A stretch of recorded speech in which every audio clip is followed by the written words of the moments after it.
Today is our day to focus on Weston schools and all the great things that are going on. District Administrator and 7th through 12th Principal Molly Caston is our guest. We'll also talk to Chrissy Klemp about the music program and the Sheep Project, and Laura Deemer about art and the Fine Arts Fest coming up this week. So we're getting down, Molly, to some of those year-end things, aren't we?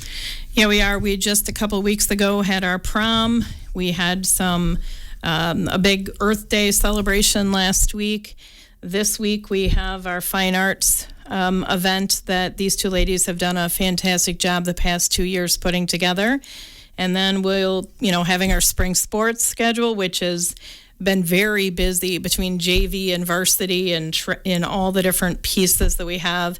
And then towards the end of the year, we'll have our graduation and some of our other award ceremonies. So a lot going on in a very short amount of time. We'll see Ithaca Weston softball tonight, but I think that union has gone pretty well, hasn't it? Yeah, we're very pleased. It's exciting. We have, I think, 24, 25 girls playing, and, the way you build a program is having that JV and a varsity that, our JV players are playing. They get to have several games. I know there's actually a JV tournament this Saturday that they're able to go to, and it's not having to just be able to play 3 innings before or after varsity. It's having a game. So having that really helps build a program. And then our youth are also combined. So this summer we'll be able to ensure that the girls are all able to play fast pitch softball and continue to feed into that program.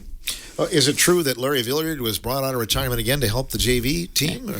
Oh, yeah. Larry Villiard's been out of retirement for a couple of years now. He helps coordinate a lot of athletic director duties between our school and Ithaca. He's been Maggie, our athletic director, her mentor, and then he's also worked at Ithaca in some capacity, helping those new ADs. And then, of course, he's still been coaching, and he still subs, and, I don't think he's ready to let go of the, being involved in a school and sports, and we're happy to have him. Tell him that he needs to go back to work full time so he isn't working so much, maybe. Yeah. Yeah, that's about right. Great news in your district, Molly. I know you were really pleased. You were in here right before the referendum, and we were talking in the studio that, you just didn't know how it was going to go, but congratulations on passing this time. Thank you. We were really pleased to see the results and to be given we have 3 years until this referendum will be up.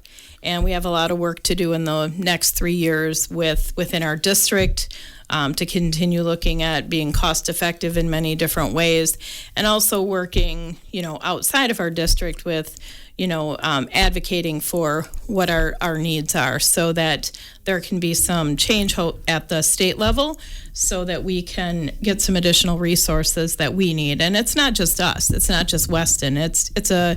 It's all school districts that are struggling. And so we need to have some specifics to be able to, suggest to the legislature and others that these are the things we need, and this is what we can accomplish, and work together with that. Mm-hmm. I think that's great, being proactive, because as you and I have talked, there are no guarantees. You don't know what 3 years are going to bring, so I think you got to be kind of planning ahead, don't you? Yep, you have to think ahead and plan and think of what, think of constantly looking at your numbers of students. Look at where any support can come in, what we need to change, what we need to adjust. I think the biggest thing is that we have to look at what we need at the time, not just doing what we've always done, and, adjusting some of those things and see what can be more cost effective and what also cost effective but also efficient. For your staff, going back to work the next day after it passed, it had to, morale just had to be over the moon then, right? Yes, I think so. Everyone there, breathed a big sigh of relief. The next day was, I don't know, it feels like we've all been pretty uplifted since that point, because the election, is April 7th. And then I think it was April 18th was our prom, I think. Yes, prom was April 18th. And that went really well. And then the following week we had an Earth Day celebration, and our kids got out into the community and they did some fun activities that they planned, and we dedicated our school forest to Mr. Rothering. He had taught, I think, over 30 years at Weston. And so we did a dedication. He was coming out to help us with Earth Day because that was something that he had always done. That was his passion. And we we dedicated the Rothering School Forest on that day and surprised him with that. And our students were very helpful and came together and they worked in the community and it was a fantastic day. And it just, everything since April 8th that I felt everyone's feeling pretty good about our kids and our community. You've had some longtime staff members, and Mr. Rothering is certainly one of those. I bet he was surprised when he found that out, wasn't he? Yeah, he was surprised. I worked with his wife to kind of coordinate the surprise, and when he came in, we told him we were having an assembly about Earth Day. And so I was speaking about what Earth Day is, and one of the people that used to plan Earth Day at our school was Mr. Rothering, and I said, hey, why don't you come on out here? And he came out, and then we went into the dedication, and he was pretty surprised, but I couldn't have done it without Marianne helping me, get him there at the right time and surprise him. Indeed. Open enrollment is going on right now, and I know that all districts would like to, if somebody wants to come out and tour or whatever, they're certainly welcome, right? Yep, just contact our school office. We are more than willing to, show you what we have, talk about what possibilities. One of the nice things with a small school district is we can be a little bit more flexible in some areas, that we can fit in what a student may need. And so if you're interested at all, please contact our high school office or our district office, Tammy Renish, and we can schedule something. And I think the regular open enrollment period ends soon, but, just reach out and we can see, what you're looking for. I know you're really fired up about this coming week and a chance to showcase your students. This is a big event coming up, your Fine Arts Festival, isn't it? Yes, it is. And our staff, Laura Deemer and Chrissy Klump, have every year that they have been putting on this Hidden Treasures Festival, each year it continues to get better. We have improving and more students involved in our music programs, continually adding to that. Our art students, our kids want to be in art. They want to, it's something, and they have there's a lot of quality, and it's something that all kids are interested in. And Laura is good at finding a place where they can fit in, and they get to have some freedom in what they're creating. And I think that's part of the success to both programs, that the flexibility that these ladies have with our students and finding what the kids really enjoy and finding a way to fit it into what we're doing. Mm-hmm. And I think you have to be like that in a small school because these kids are involved in everything, it seems like, aren't they? Yeah, they are. And that's what you have to do. If like, for example, Laura has her schedule, her regular schedule, and in the afternoon is when she's teaching elementary students. But if a student has a time they need to fit into art, she lets them have an independent studio art time where they're still supervised, but they're able to produce some art. And so we have a lot of kids that are very interested and like to spend a lot of time in the art room. Laura, good morning. Good to have you back on the show here. Glad to be here. A lot of creativity going on in the Weston District this year? Lots of creativity, yes. Part of that comes from the fact that I let the high school students, it's called studio art. So they come in, they select their projects. I do have 2 required projects that I assign them, but they're given full creativity within that realm. It's a very broad thing that they have to create, and then they decide from there. Otherwise, they're in charge of their curriculum. They decide if they want to work in clay or paint or whatever they want to do. Any highlights that you'd like to mention? Student work, one of our really fabulous pieces is actually not going to be at the show Friday because it's at a show in Wanakee for the Rap Teen Art Festival. And it's a dress created by Libby Brandt, and she made it entirely out of playing cards. And it's just an amazing 3D production that she put together. And it started off with the theme for this year is the Renaissance for our Hidden Treasures show. And so she was looking at the kings and queens of the cards and then found some ideas and built off of that. So it's really an impressive piece. Unfortunately, like I said, it's not going to be in Weston on Friday, but it will be. You can go down to Wanakee Library on Sunday and see it down there. I'm really curious. Are there going to be some pictures posted, or have there been of this dress? Yes. There's going to be pictures. There's actually 7 students' artwork that is down in Wanakee, and I will have pictures of those pieces here. Unfortunately, the dates coincided, so we wanted to make sure that they get in the Wanakee show because those pieces then can advance to the state competition. And last year we had 2 pieces advance to the state competition, so we're hoping to continue that streak. That's awesome that you have that many involved. Yes, it's really a great opportunity for them. RAP is a Wisconsin Regional Artist Program, and so that's adults, but then they have a teen division also, and then they recognize. So it's kind of like the state competition for baseball and all those sports. This is a state competition for art.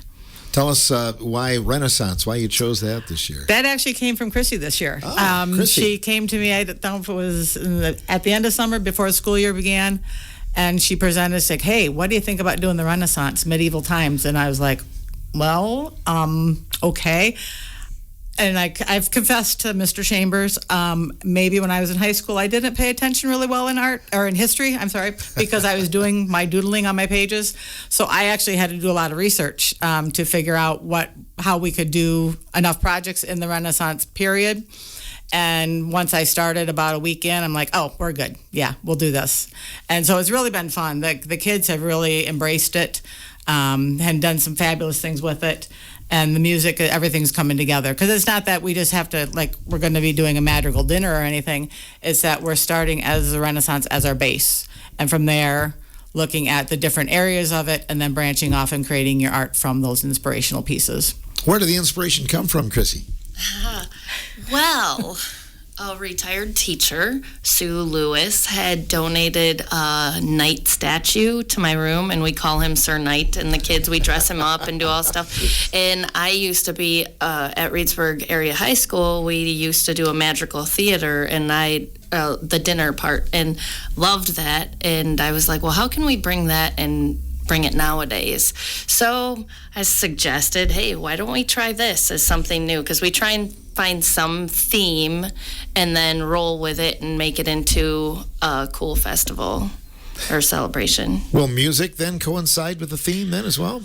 Well, I had a harder time because I didn't want the students the music from Renaissance can be a little bit bland and kind of hard for especially the little kids to grasp onto. So I got a little creative with that and made up a story and took some nowadays songs, kind of inspiration from the TV or movie The Knight's Tale, where they took an old style but added nowadays music. And so I created a story and took nowadays music that can also be different learning aspects for these kids.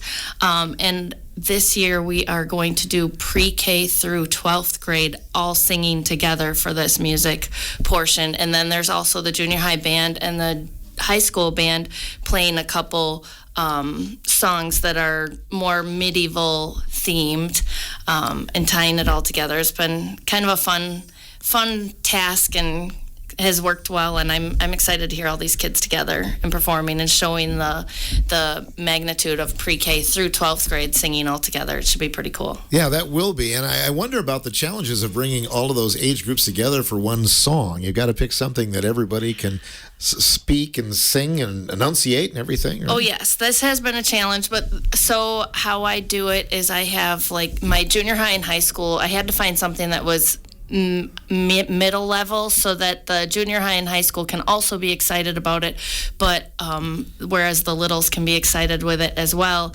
And then finding some stuff that has a lot of repetition in it, like repeated words. And so then with the younger students, their focus might be the chorus that keeps coming in, and the big kids take the lead on the verses that are more words, and it helps out so that they can work together. And I tell the younger students, you sing where you feel comfortable, and they'll add in. They might be just dancing along and enjoying the music too, and embracing the atmosphere, because sometimes it's just being a part of it and being there is just as much as exciting. These little kids are so excited. They're telling me, I can't wait for this song. And some of the songs that I thought they would grasp onto, they're grasping onto other ones that really surprised me. It's been an interesting adventure. A lot of fun, it sounds like. Oh, yes. Sure.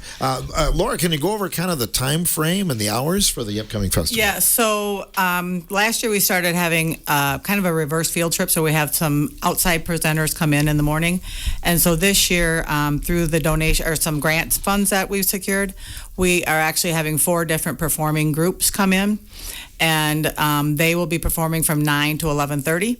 They will have half-hour sessions with 10-minute breaks in between each session, and each performer will do their performance 4 times in that time frame. So you can come in, anyone from the public can come in and enjoy and appreciate these fine artists that we have coming from Wisconsin, but Madison and Milwaukee area, and Baraboo. Can you tell us a little bit more about what we'll be seeing and hearing? Yeah, so one of the acts is called Madness and More, and it is so 2 of them are kind of like street jester type performers, and I got connected with Jen Bethel from the Rogues and Renaissance Fair in Baraboo.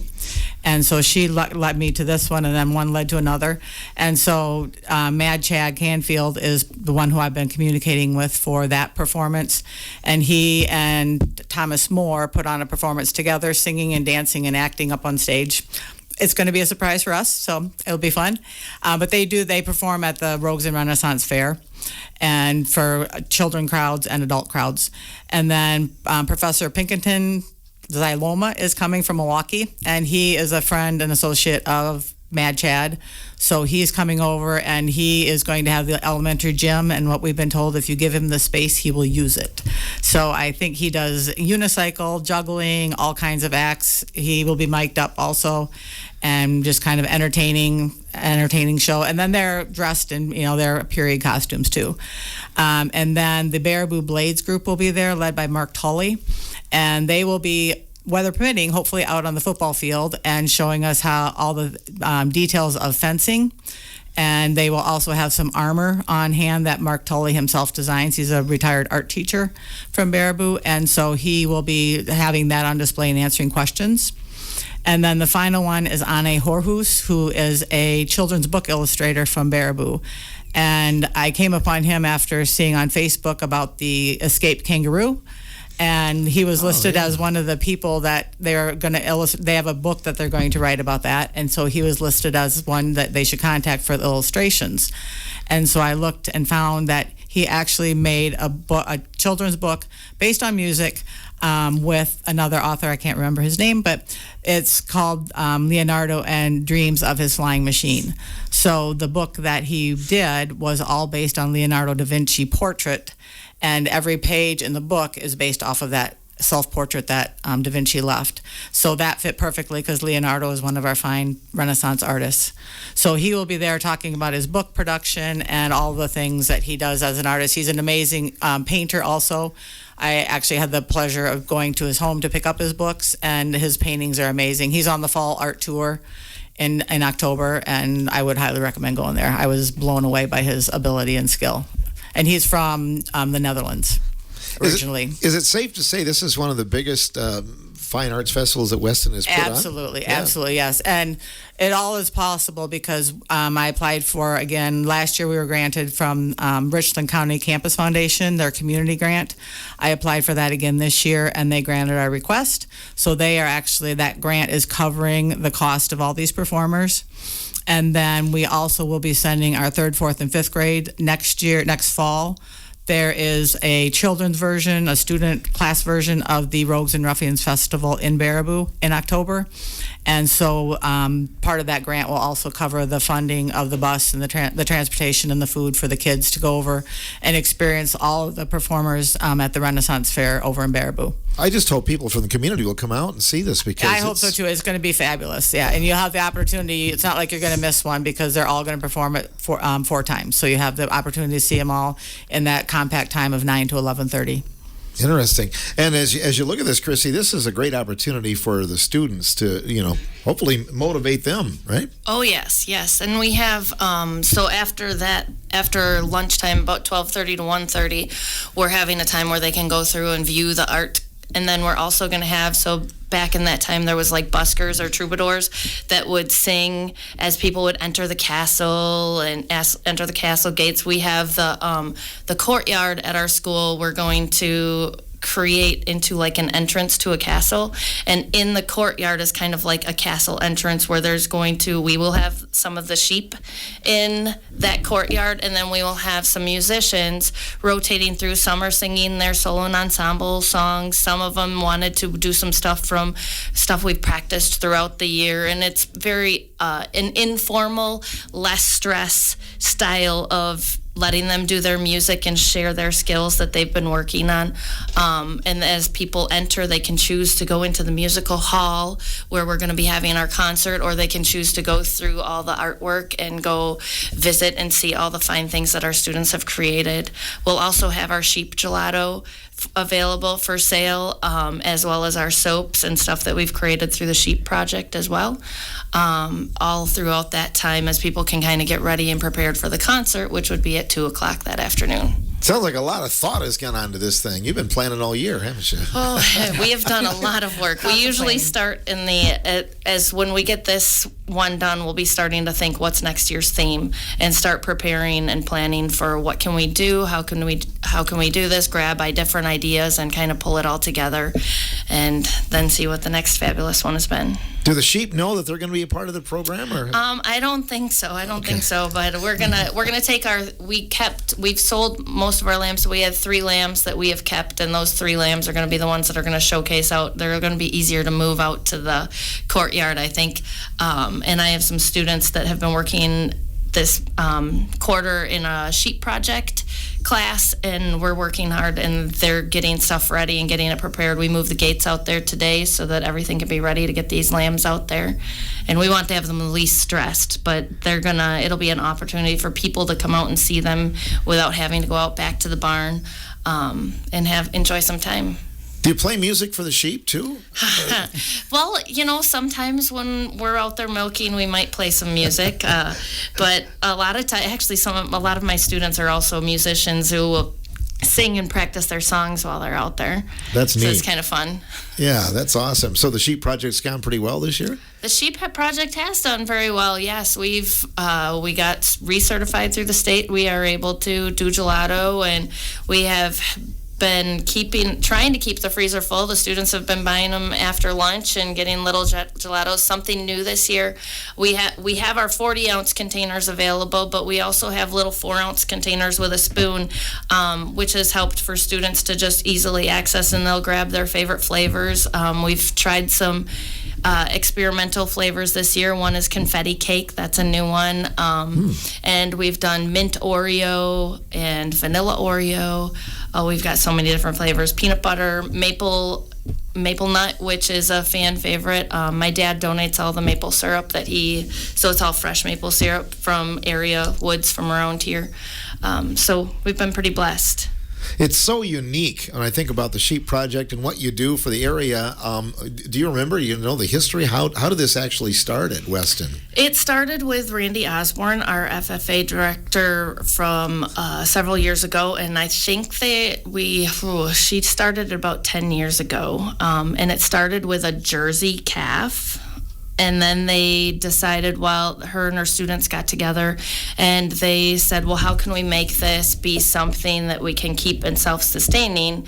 And they started with 2 ewes, and then they purchased a ram, and it evolved from there.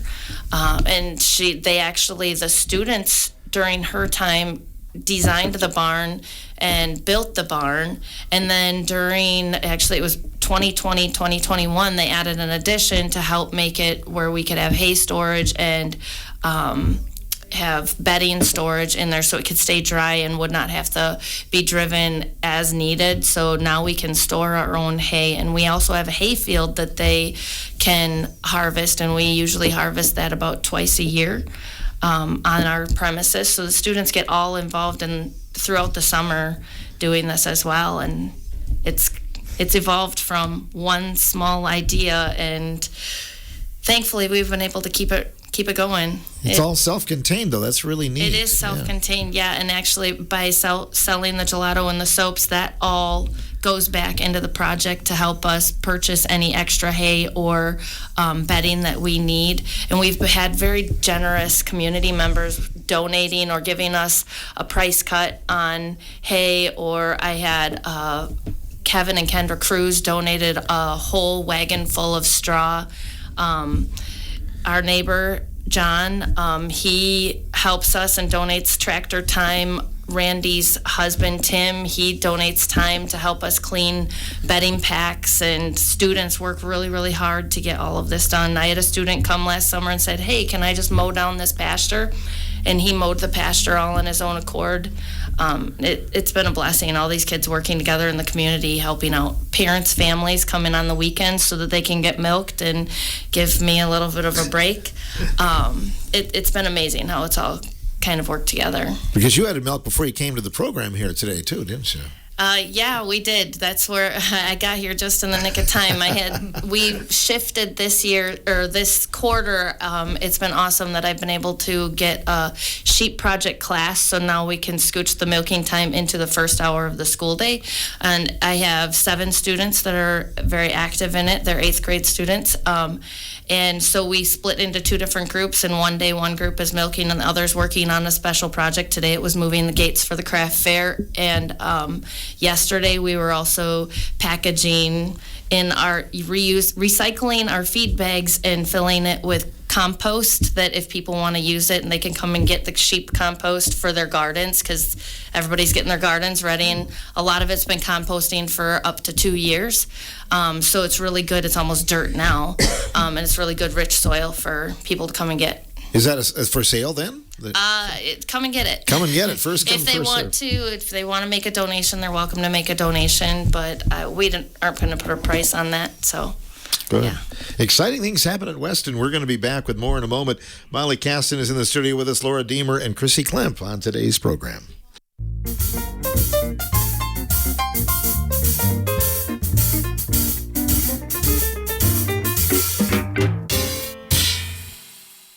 It's our day to spotlight Weston schools. Glad to talk about their upcoming Fine Arts Fest, which will be on Friday. Lots of things happening. And as we talk about that, Laura, we want to talk a little bit about some grants that you've received. You talked about one of those, but there's some others too. Yeah, so in addition to the Richland County Campus Foundation grant, Molly earlier in the year forwarded an email about a DPI, Department of Public Instruction grant that was for arts. And so I applied for that and was one of the 5 schools that received that grant. And that grant had a stipulation that we have to do a project that it was labeled Cabinet of Curiosities. So you had to do kind of a collage or conglomeration mashup of themes into one piece. So it had to be like something that you could pick up and carry, just one thing. And so that easily was applied to the Renaissance period. So what I had my senior high students do, I think I have like 30 or 33 of them, they all are creating a piece that takes their favorite things from the Renaissance. So we're calling it a Renaissance treasure hunt piece. And so they have to come up with at least 3 items that we've discussed throughout the semester regarding the Renaissance. So we've focused on like medieval marginalia and illuminated manuscripts. We've talked about the Crusades. We've talked about the castles and all those things. So then they picked those things that they liked and that were appealing to them, and then put them together in one piece of art. So like an example would be one of my students who throws on the wheel. He threw a goblet on the wheel, and then crawling up the goblet is a dragon, and then inside the goblet is a snail, because the snails were from the medieval marginalia, slimy little creatures representing the Germanic people of the Renaissance era. So that would be an example where all 3 of those elements came into one piece. And they could do, like I said, a collage of paperwork. They could do a collage of drawings. There's a wide range of things that they've put together. And so that DPI grant, now I have to do a little presentation, put that together for that grant, to those funds to be received. But then those monies have been used. We purchased oversized chess sets. So we have 4 chess sets now on campus that will be used on the arts day, but then also be available for students after lunch or during study hall. But they're 8-inch chess pieces. And then we also have bought 4 buckets, wooden buckets with wooden dice in them, 3.5-inch dice. And there's over 20 different yard games that they can play with the dice. And so those funds from the DPI grant are covering the cost of those items. So we're able to enrich the lives, not just on that day of that Friday, but throughout the school year. Those games will be available to all students age to be using for their own development. Because we have had in the past, Mr. Lindholm, our math teacher, holds a chess tournament. So now they can go big with their chess tournament if they want. And then also on Mondays in the fall semester, Mr. Meyer, our elementary principal, held chess club. And so there's usually 20 to 30 kids after school on Mondays for 6 weeks or 10 weeks playing chess. So this will be something that they can use also for that time period. So good to hear that the arts are being supported and there are grants available and that kind of thing. And we talk a lot of times about athletics, that maybe the only reason a student stays in school is for sports. But I'm guessing you see that in your department a lot, where you get that student that maybe that's how you reach them, right? Yes, yeah, it's been really good. When I first came here, I didn't know in the terms of art was called teaching artistic behaviors, called TAB. And it's a theory of teaching where you let the students do what they want to do. They create the pieces that are interesting to them, because yes, I could make everybody paint paintings, but maybe they don't want to paint, and they find that clay is their thing, because artists of all different genres have done all different things, and you have to find the thing that really is your niche. And so with the classes that I've been able to offer, I'm now to the point where all junior high and senior high classes are taught under that premise. So they're all called studio art, and they decide what they want to do. And so we have some kids that are strictly, I'm throwing on clay, and that's what I'm going to do, and that's great, but that can still be transposed into applying the things to the grant that they have to do, so that they are able to take and adjust. And it becomes to where you push the artist as a problem solver. And that is a skill that everyone needs. It doesn't mean that you're going to be a fabulous, amazing artist that makes millions, but when you are presented with something that's challenging, you know how to face that challenge and you figure out how to fix it. And that in that way you're artistic. And so there's many different ways of being artistic. It doesn't have to be one canned way of doing it. When people come to the Fine Arts Fest, then where will the arts be displayed at then? So we have 5 different hallways with 5 different themes. The first one, you come into the elementary building, and that is called the Battlefields. So it's featuring the horses and the castles and the knights and all of those different things that factor into what the feudal system had back in the Renaissance era. Then you proceed down to the manuscripts hallway, and that looks at, again, the illumination manuscripts with the fine calligraphy, handwriting, and all those types of things. And then also the development of fairy tales. A lot of those happened during the Renaissance period.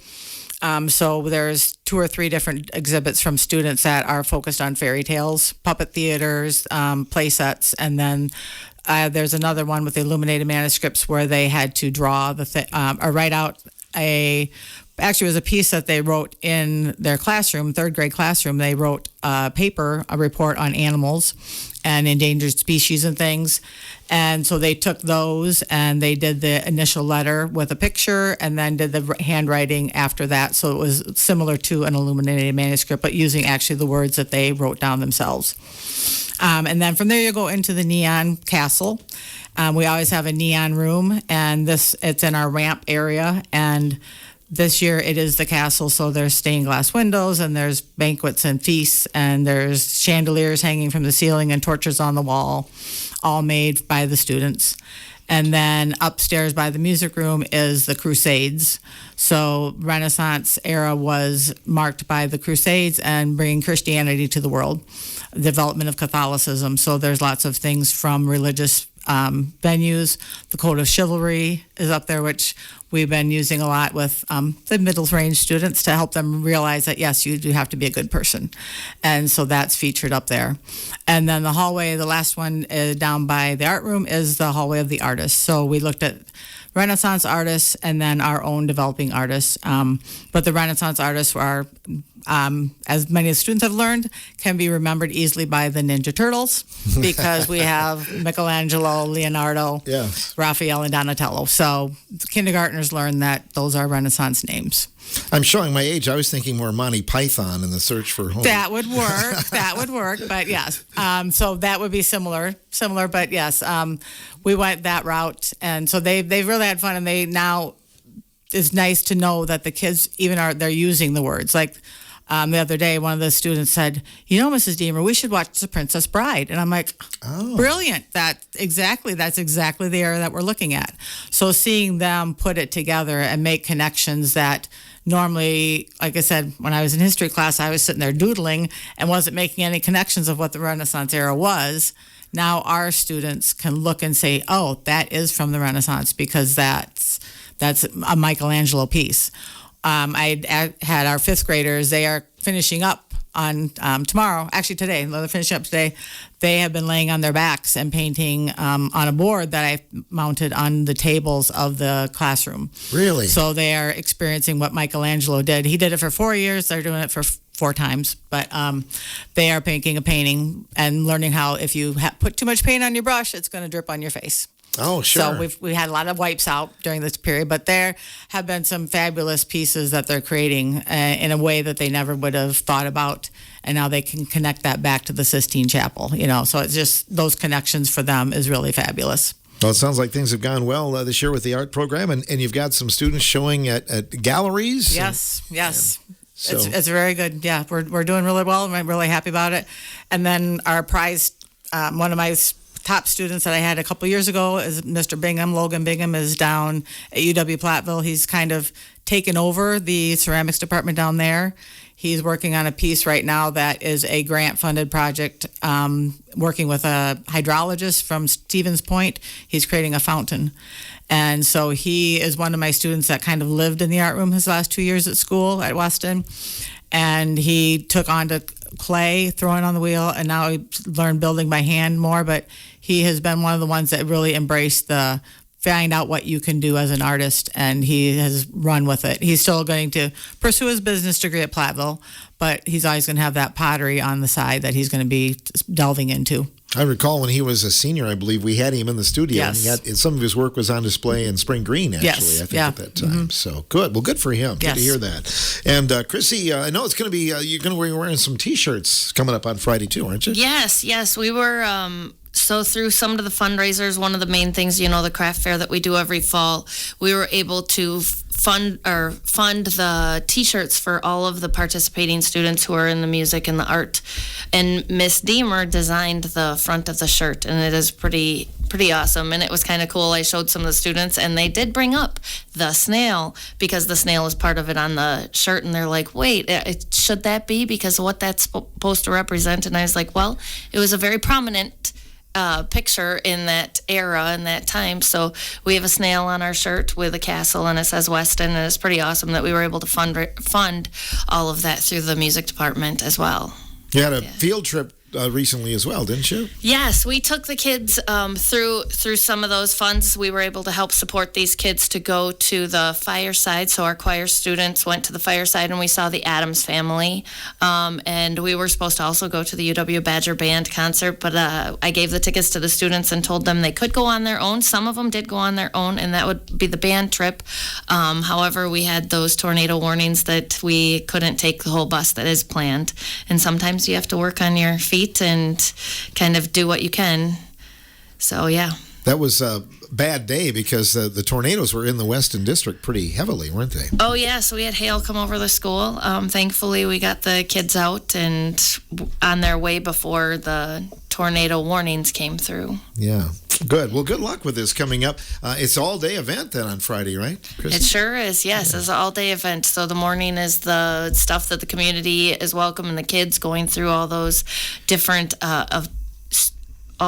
showings, and then in the afternoon we have the music and the art and going through, and students get to kind of explore and see what's going on throughout, and then they also get to go out and play those games, depending on what their teachers or their leaders would take them through.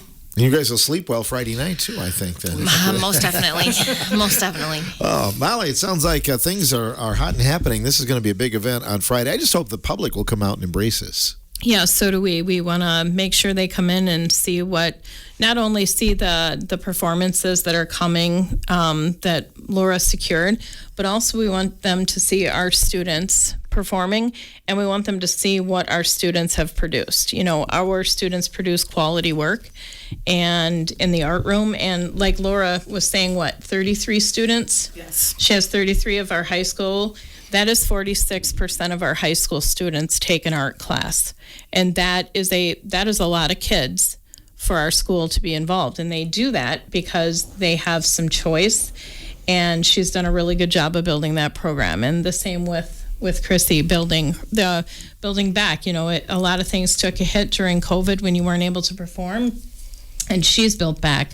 This past weekend, we had a student that went to solo and ensemble state for the first time in quite some time. It's been since I started. It's been 7 years at least. And so Cameron Greenwood got a first at state solo and ensemble for his solo that he was singing, correct? Yep. And so it's building back. And so they're getting kids involved. And, one of the things that we've done too the past 2 years is when we've done our programs, we now move them to the day, even during the afternoons for the junior high and high school performances as well, because we don't want kids to have to choose between going to a game or performing for one of their classes.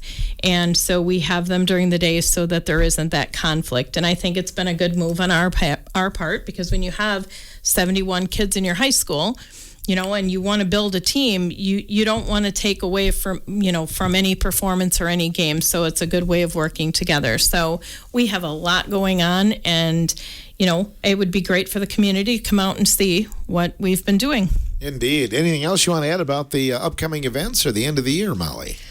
Well, it's going to be going downhill. I mean, this week after, I think we have, 26 days of students left. And so this next month will go by in a blink. And so it's really important, that the community comes out, because this is something, our school is a hub. The school is a hub for our community.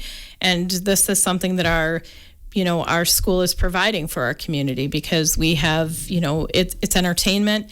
And they should see some of the things that we're doing and what they have helped support throughout the years. So that would be great to see them come out. Yeah, indeed it would. You were recently involved with the Badger Honor Flight in your area too. Did the school get involved in that, Molly? Yes, we have been doing fundraisers for a long time. That we did a walkathon, I think it was. And so we've secured enough money for several years to continue sending area veterans to the Badger Honor Flight. So that's something we've worked on and secured for quite some time. All about life lessons too, yes, right? Yes, it is, and supporting your community. Supporting the community, absolutely. Do you know the last day of school then, and your commencement and all that stuff? Yeah, last day of school is June 3rd. And our graduation is on May 22nd, I believe is the date for that. So it's all coming up quickly. And the bands will be doing two community for the Memorial Day. We have the Lime Ridge Memorial Day Parade, and we also do Cazenovia Memorial Day Parade and celebrations. So we spend Memorial Day about half of it out doing marching and playing for the veterans and supporting our veterans. Good for you. That adds so much to the parade and to the celebration and honoring vets. So Thanks for doing that too. Great. Well, you guys got a lot going on. We appreciate you coming in, Molly. And, all right. Well, thanks for having us. You bet. Thank you. If we don't talk to you before, have a good summer too, right? Thank you. All right. Thank you. Molly Caston joining us along with Laura Deemer and Chrissy Klemp, all representing Weston Schools today on our morning show.